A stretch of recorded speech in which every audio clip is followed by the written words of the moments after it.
हमारे सिपाही आतंकियों से लड़ते हुए शहीद हो रहे हैं। भारतीय जनता पार्टी की सरकार जो ये दावा करती थी नोटबंदी की तब भी और उसके बाद जितने भी इन्होंने फैसले लिए, उसका इन्होंने ग्राउंड यही बनाया कि इससे आतंकवाद को हम कंट्रोल कर पाएंगे, हम दुश्मन देश से होने वाली एक्टिविटीज को कंट्रोल कर पाएंगे इससे।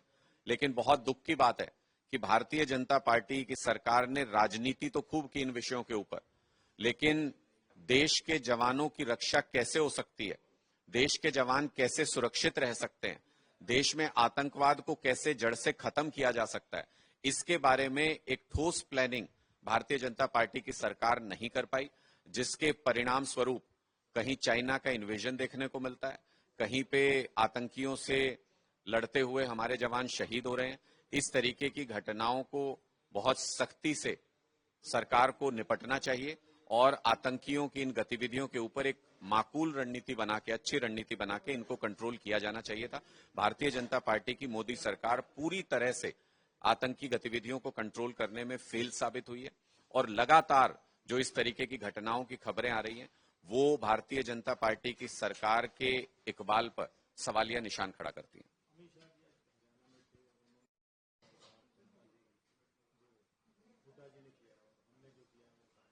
देखिए, अमित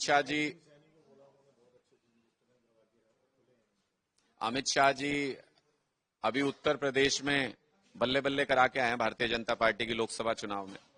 हार का मुंह देखना पड़ा है। अब उनका स्वागत है, हरियाणा के अंदर आए हैं। 10 साल से हरियाणा के लोगों के ऊपर बीजेपी की सरकार अत्याचार कर रही है। यहां पे उत्तर प्रदेश से भी बुरी हार भारतीय जनता पार्टी को, बहुत बुरी हार हरियाणा के अंदर देखनी पड़ेगी। और यहां अमित शाह जी आए हैं तो थल्ले थल्ले करा के जाएंगे बीजेपी की, मुझे स्पष्ट तौर पे नजर आ रहा है।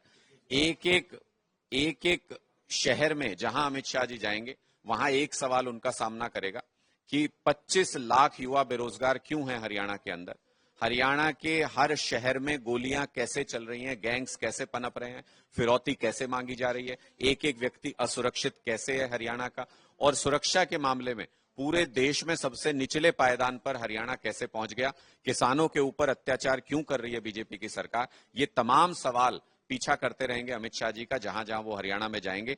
पिछली बार 75 पार का नारा दिया था, 40 सीटें भारतीय जनता पार्टी की आई थी। इस बार मुझे लगता है अगर 80 पार का भी नारा दे देंगे, 20 सीटें आनी भी मुश्किल है भारतीय जनता पार्टी की।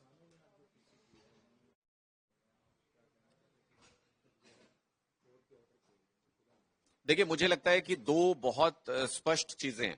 एक की ये संवैधानिक अधिकार है किसानों का, अगर वो अपनी मांगों को लेकर के, और मांगे भी ऐसी जो भारतीय जनता पार्टी की सरकार ने वादा किया था कि हम किसानों के लिए करेंगे और उन्होंने अपना वादा पूरा नहीं किया, वही मांग रहे हैं किसान। तो उनका ये संवैधानिक अधिकार है कि वो अपनी मांगों को लेकर के शांतिपूर्ण तरीके से धरना प्रदर्शन या दिल्ली की तरफ कूच कर सकते हैं।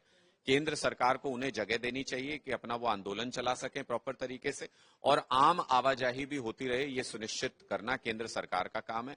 मुझे लगता है कि केंद्र सरकार किसानों की उम्मीदों को पूरा करने में पूरी तरह से नाकाम रही है।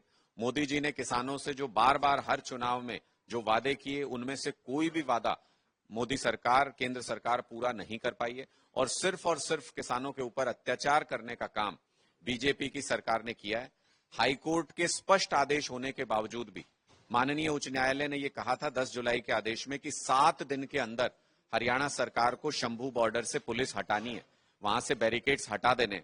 आज 7वां दिन है, इसके बावजूद भी कोई स्टे इस आदेश के ऊपर नहीं है, लेकिन उसके बावजूद भी माननीय उच्च न्यायालय का आदेश मानने से हरियाणा सरकार ने साफ इनकार कर दिया। एक भी पत्थर, एक भी बैरिकेड शंभू बॉर्डर से हटा नहीं है। व्यापारियों का रोजाना करोड़ों रुपए का नुकसान हो रहा है, किसानों का जान माल का लगातार नुकसान हो रहा है, आम आवाजाही वहां 5 महीने से बाधित है।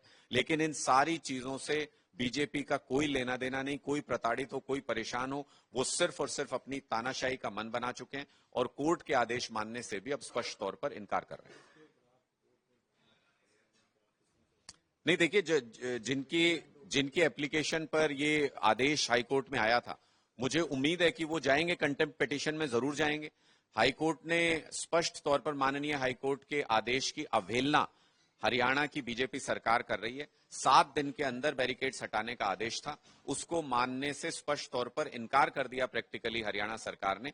कोई भी बैरिकेड 7 दिन खत्म होने के बाद भी अभी तक वहां से नहीं हटाया गया, जो मंशा जाहिर करता है भारतीय जनता पार्टी की कि उनकी मंशा नहीं है कि वो माननीय उच्च न्यायालय के आदेश को माने और किसी भी तरीके की रियायत किसानों को और व्यापारियों को देने के लिए भारतीय जनता पार्टी तैयार नहीं है।